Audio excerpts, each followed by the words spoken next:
Hello everyone and welcome to episode 32 of Marking the Role, where we talk about everything educational. This podcast is for teachers, it's for lecturers, it's for parents and students if you're interested as well. And we cover the difficult issues, the stuff that a lot of others simply won't cover. Our last episode, episode 31, we looked at how teachers can keep their job in the days of gender ideology, how not to tread on the toes of those who are very delicate and don't like to be misgendered, or they like to have their pronouns used correctly. But one of the big pieces of feedback that we had was that schools didn't know that it was quite legal and within the Discrimination Act to differentiate students once they got over 12. So if a trans student is insisting they play in the girls' netball team and they're 13 years old, then they can be lawfully stopped from playing because of physical advantages or disadvantages. So no matter what you're told in so-called guidelines, it is quite legal and within the Discrimination Act to differentiate once the child gets to 12. And if any trans student insists on playing in girls' sports after 12, no, they can't. Which brings me to what we'll be doing in the next episode, not this one, episode 33. We'll be looking at resisting gender education in Australia. And this is for parents. Now, we've looked at it for teachers in the last episode, 31, but this is really for parents. So I urge you, if you're a teacher who is a parent, or if you're a parent who's listening, get your friends to have a listen in, because there's some great things happening in Australia and New Zealand and around the world, where groups of parents are banding together in order to resist this ridiculous gender ideology that's happening in schools, when students are taught that they may have been born in the wrong body, that they were born with girls' body parts or boys' body parts, not that they were born male or female. This ridiculous ideology has gone far too far, and education departments all over Australia seemingly have embraced it, but they probably simply didn't know much about it. Anyway, that's in episode 33 in a couple of weeks' time. But today we look at universities, quality and teacher training. They're all very much involved. Our universities have come in for a lot of flack in the last 12 months, especially from Jason Clare and the federal government, the Minister for Education. And we'll be looking at a few things that he has said about education in our university system. We'll be looking at the academics and who are teaching. We'll be looking at the content of certain subjects and the assessment criteria. Now, and a bit later on, we'll be looking at the ideology that informs our universities. We know that it's pretty woke at the moment, but the ideology also decides who is teaching courses. And this is pretty important because a lot of them have had no experience in the work area that they're lecturing in. Most universities now, in the employment opportunities section of their marketing websites, say to students, what sort of job can you get? You can get a job as an accountant, you can get a job as a manager, or an academic. So in other words, the student just goes straight from the university, the undergraduate, the postgraduate, the PhD, straight back into university, and they've never practiced. So this is the sort of thing that students are up against when they go to university.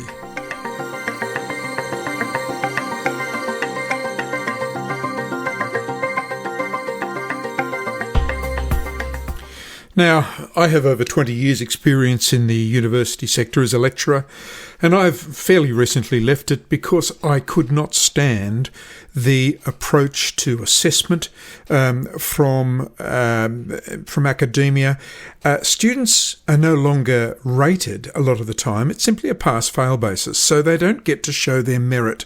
So students that work really, really hard don't get a high distinction or a distinction. It's pass-fail a lot of the time. Students are excused from doing the best work that they can in assignments if they're feeling unwell, if they have a good reason that they didn't achieve in this particular subject. It was just demeaning, I think, not just for the lecturers, but for the students who tried really, really hard and did their best. I thought I'd start off with a comment from Dr. Bella Abrera. She's the author of a research paper called De-Educating Australia, and this is courtesy of Sky News. There used to be places where you'd go to learn things, to pass on knowledge, to learn about life and culture and society. Now all there is this one totally claustrophobic orthodoxy that everyone has to buy into. There is no freedom of speech, there's no debate, there's nothing. This is pure discrimination. And indeed, I experienced discrimination when I was a lecturer, not against me, but against students who were really doing well and doing their job, when I was urged to pass a student who had not submitted an assignment that wasn't plagiarised, never, and had only attended one class out of 12, and urged to pass that student. I was then called into the supervisor's office and said that it was policy that I pass the student, and that they had a good excuse as to why they couldn't. I asked what was their excuse for plagiarising and simply ripping off their entire assignment, not just a couple of words, entire assignment from the web, and they didn't answer that question, but they just kept saying, this is policy, this is policy.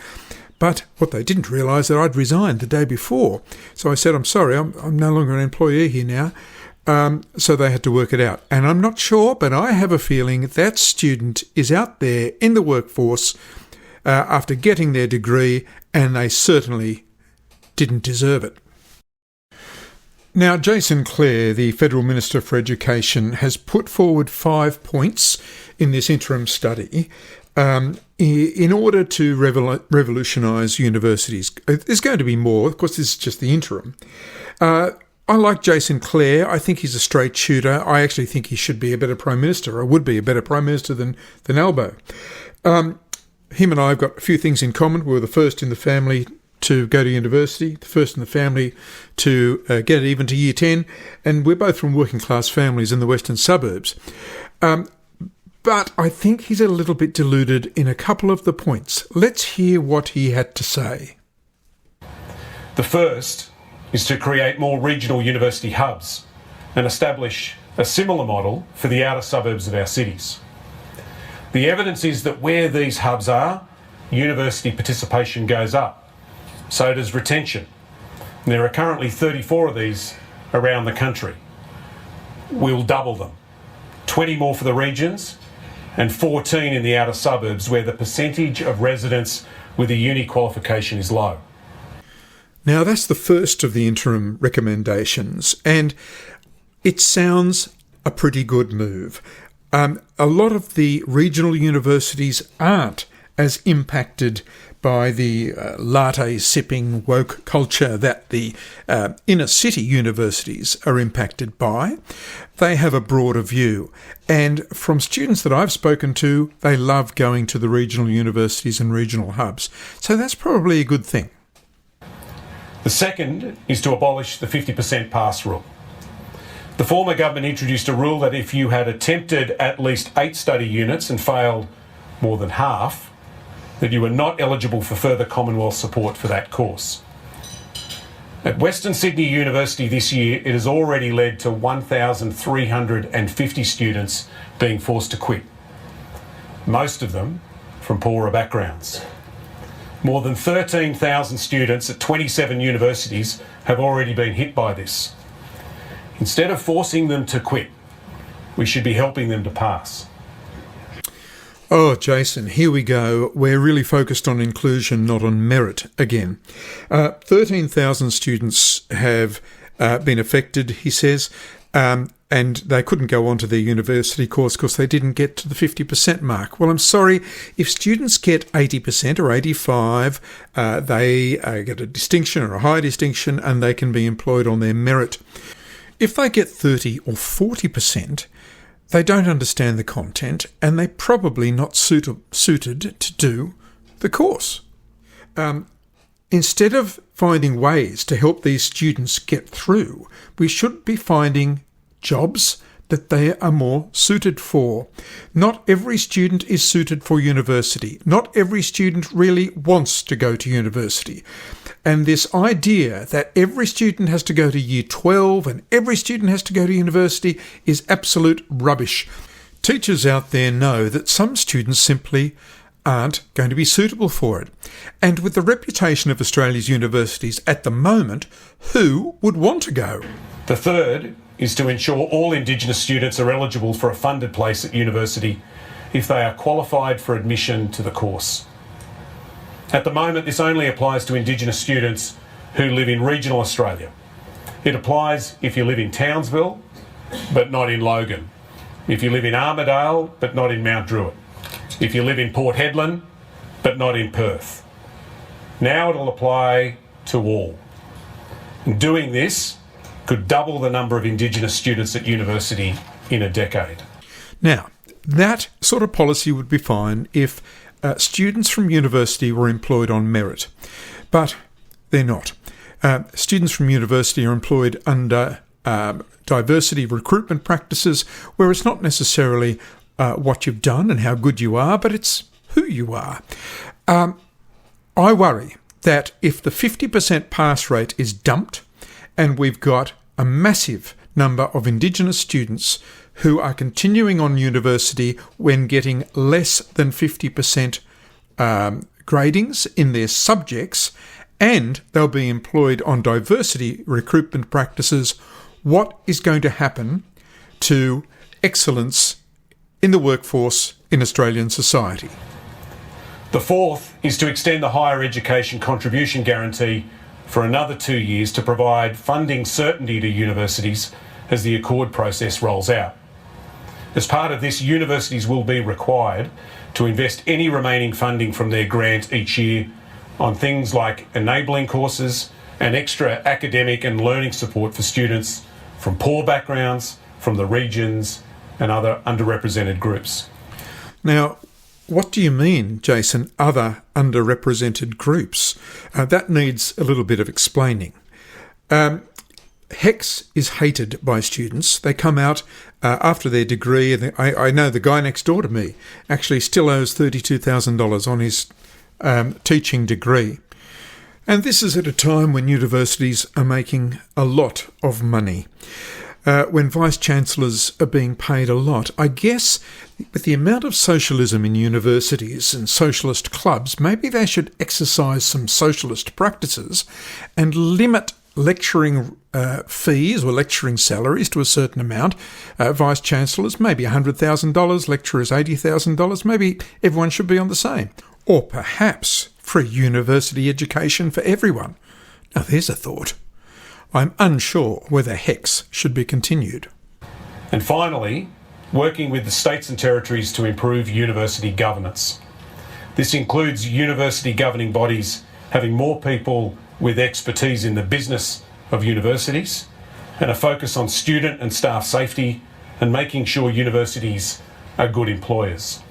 Yes, university governance needs overhauling, but just to make sure the universities are good employers and offer safe environments, you've got to make sure that the lecturers can actually teach, that the students are learning something, that what they're learning is going to be suitable and applicable to the workplace. There's a lot more than just safety at universities.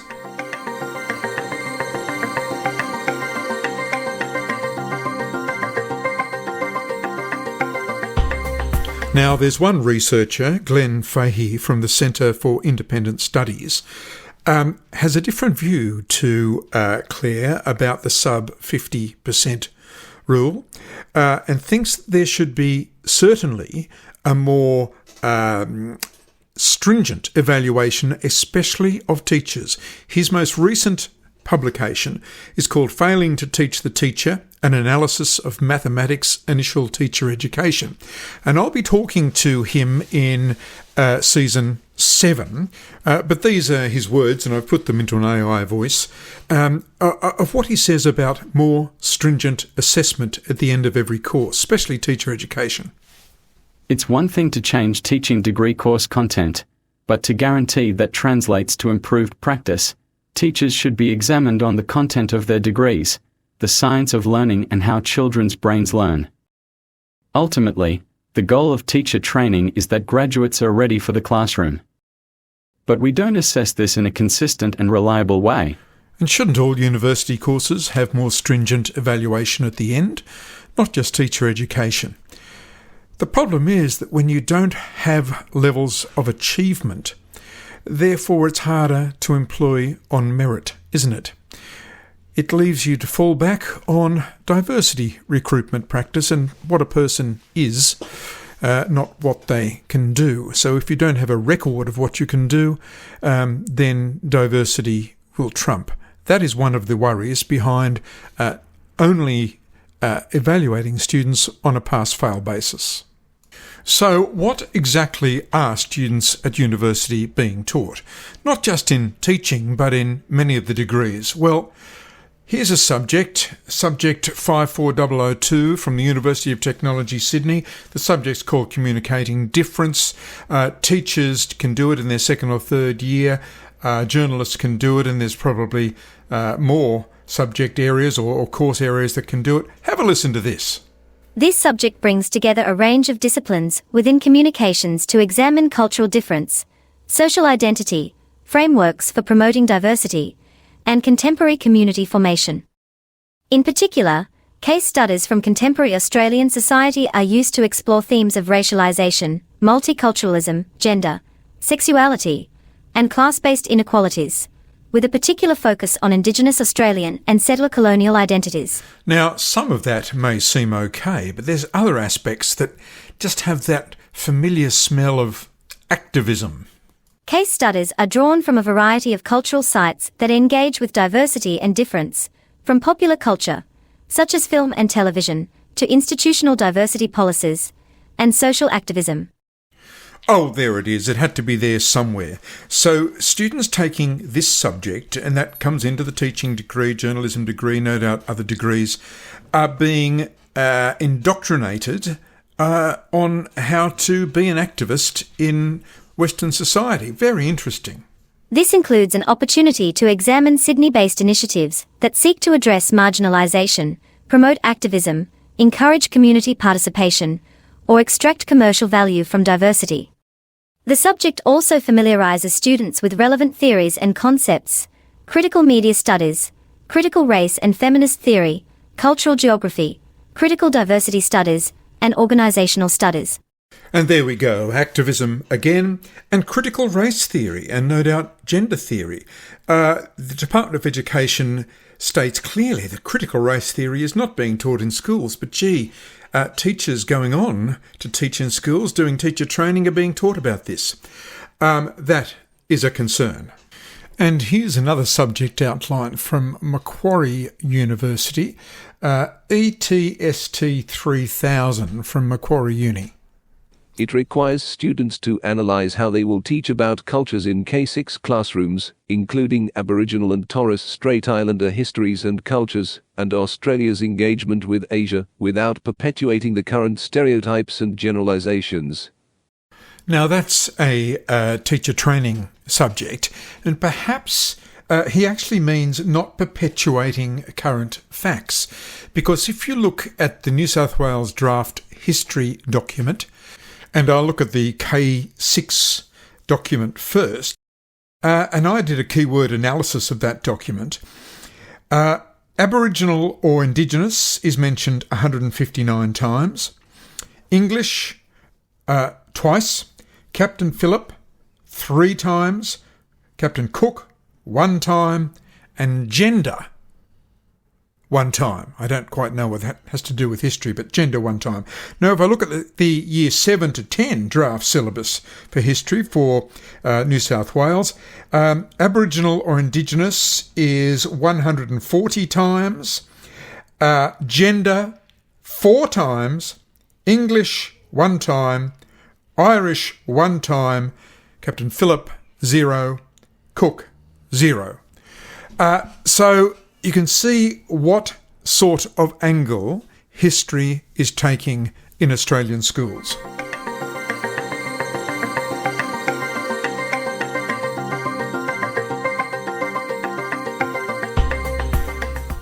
Now, I think by far the saddest is something that I was sent from a parent, and that parent's daughter was doing early childhood education at a Melbourne university, doing Foucault in early childhood studies, applying post-structural ideas by Glenda McNaughton. And in the introduction was entitled Beyond Quality Towards Activism. So this is an early childhood book, and it explains the work of Michel Foucault, a French philosopher who was big in the 1970s and 80s. Unfortunately, he was discredited because he believed that children could have a sexual life and they could consent to having sex with adults. He and a couple of other philosophers of the time argued that sexual activity between adults and children under 15 should be decriminalised. Now, there was also some talk of him being involved in the 1960s with some abuse of children in Tunisia, but that was not proved before his death, where he died of AIDS in 1984 on the 26th of June. Now, Foucault is a polarising philosopher, and his views on childhood sexuality certainly made him so. And if he wants to be discussed in philosophy courses, great. But the fact that it's a textbook in early childhood education in one university in Melbourne, probably in many, many throughout the country, is a real problem.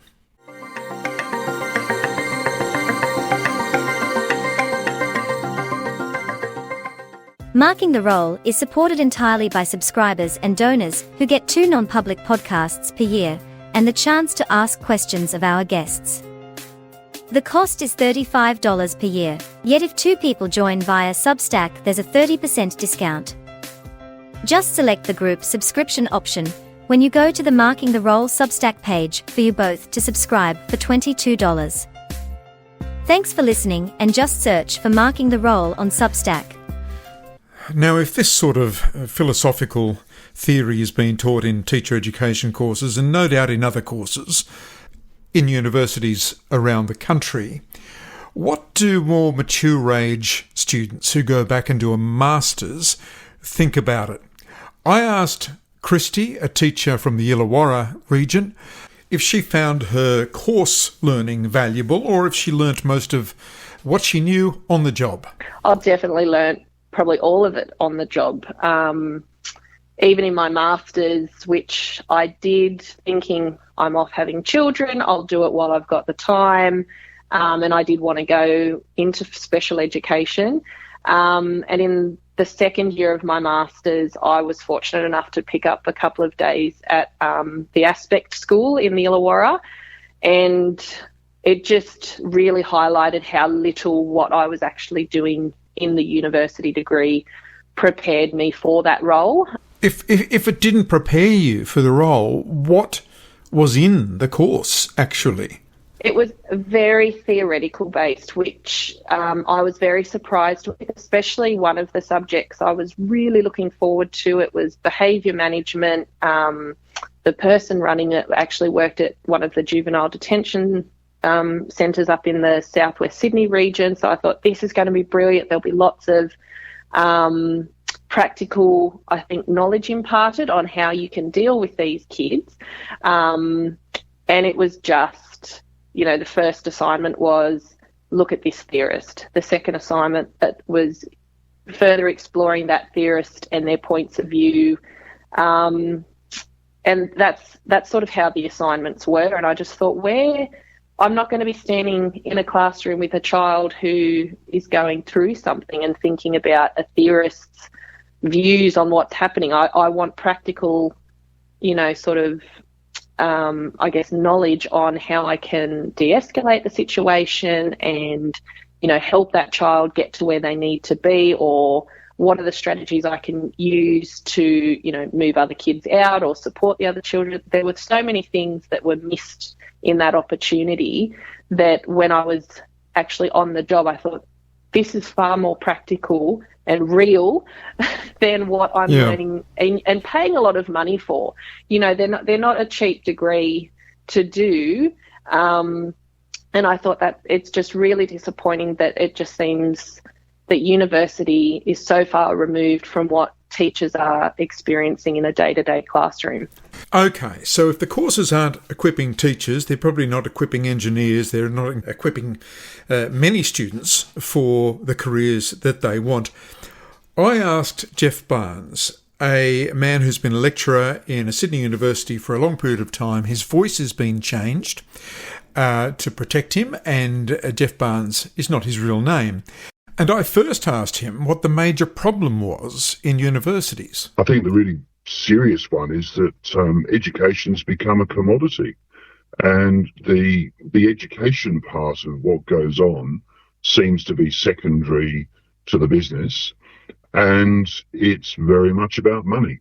If you like, the official universities as opposed to the private ones, they rely on overseas fee-paying students so much that without that income, they would not be able to function in the way they do today. And what about student ability? Are the students suited to the university courses that they're choosing? I see that in my own teaching. I get frustrated by the poor quality of the students who are enrolled, and it really doesn't matter what level you're talking about. You're talking about undergraduates, you get people who are not really qualified to enrol in the university, in my view. And then as you go further up the line, right through to the MBA level, there are MBAs that are provided through the private universities and through the public universities that rely so much on these overseas fee-paying students that they will accept people who often are not proficient enough in English. They have done, allegedly, they've done a degree which qualifies them to do it, but you wonder what and how they've done because they have no ability to do anything academic at all. So, yeah, the standards have really gone down. Okay, so if the students aren't capable, is the content being reduced or tailored to suit them? This is an insidious sort of growth area. So I have been teaching a particular subject at postgraduate MBA level, and I've found that the course material I'm teaching at that MBA level is the same as the material I was teaching at undergraduate level, the actual standard, and in some cases less in terms of theory and applying theory. The standard has dropped.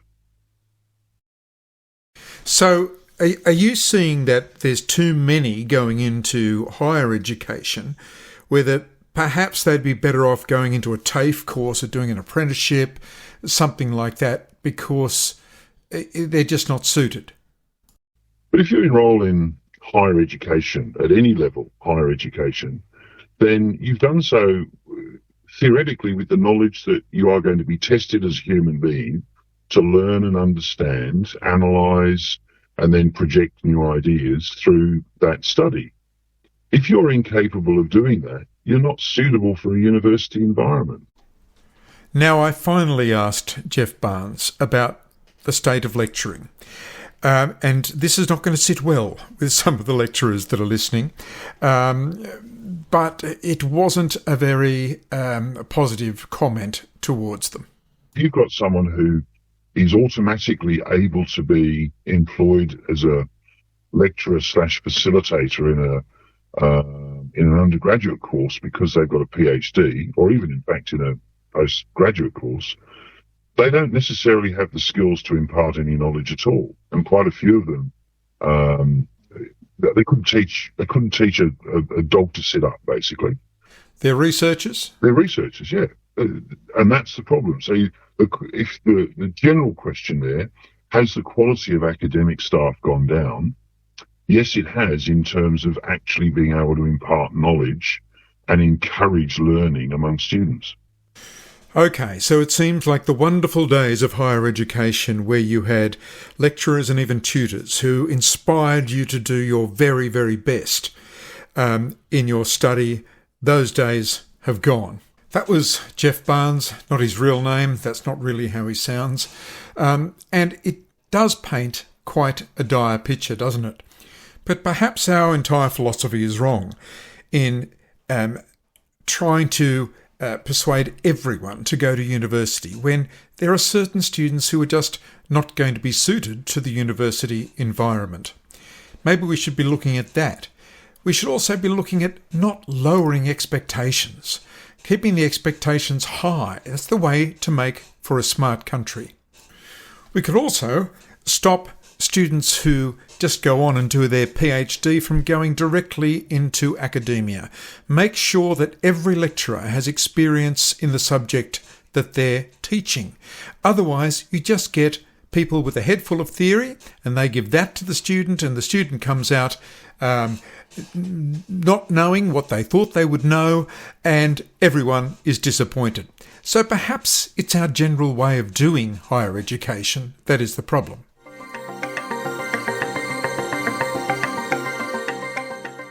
Now, episode 33 in a couple of weeks, going to be the last one for this term, looks at something very different. It looks at resisting gender education, predominantly for parents, yet for teachers as well.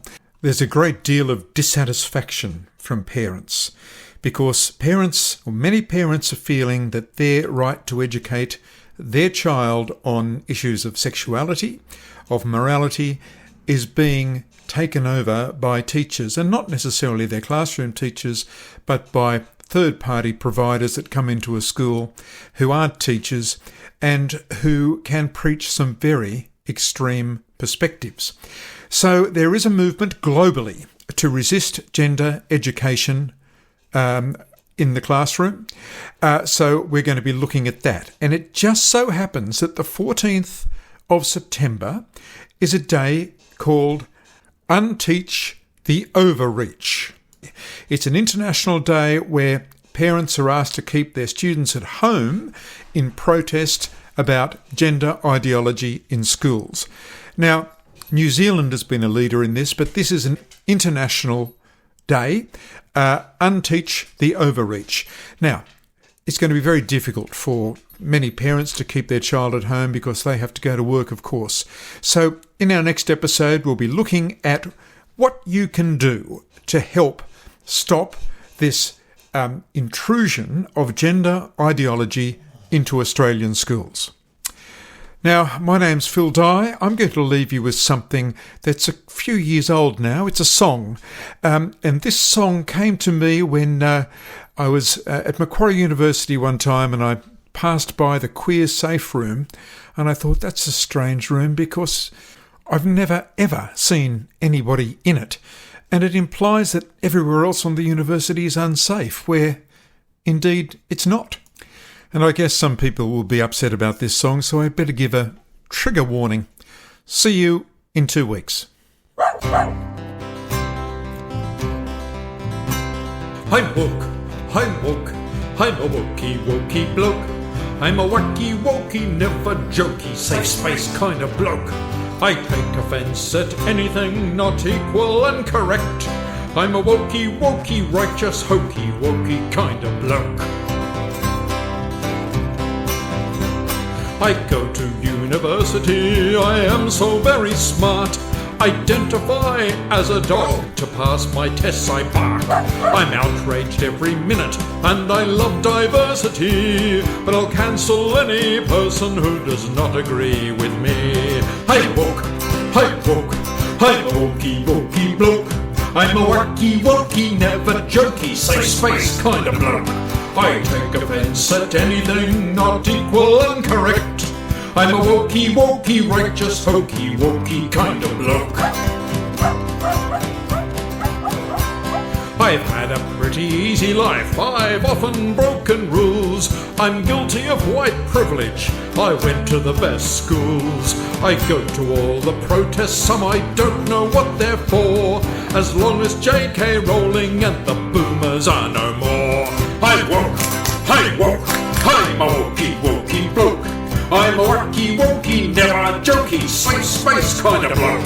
I take offence at anything not equal and correct. I'm a wokey-wokey, righteous, hokey-wokey kind of bloke. I know that Black Lives Matter, the police they are a farce, but I don't know many black folk cause I am so middle class. But tearing down all statues, it gives me such a thrill, and if the police arrest me, Mum and Dad will pay the bill. I woke, I'm a wokey-wokey bloke. I'm a worky-wokey, never jerky, safe space kind of bloke. I take offence at anything not equal and correct. I'm a wokey-wokey, righteous, hokey-wokey kind of bloke. I'm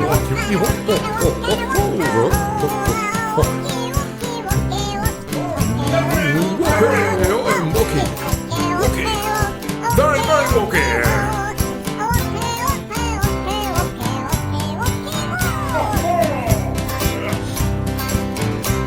I'm in love with Meghan Markle, I think that she loves me.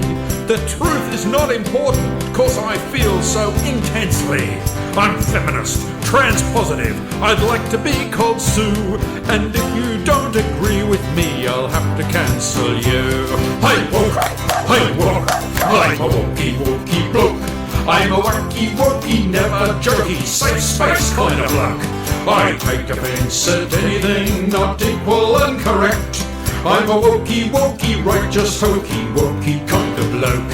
I'm a wokey-wokey bloke. I'm a worky-wokey, never jokey, safe space kind of bloke.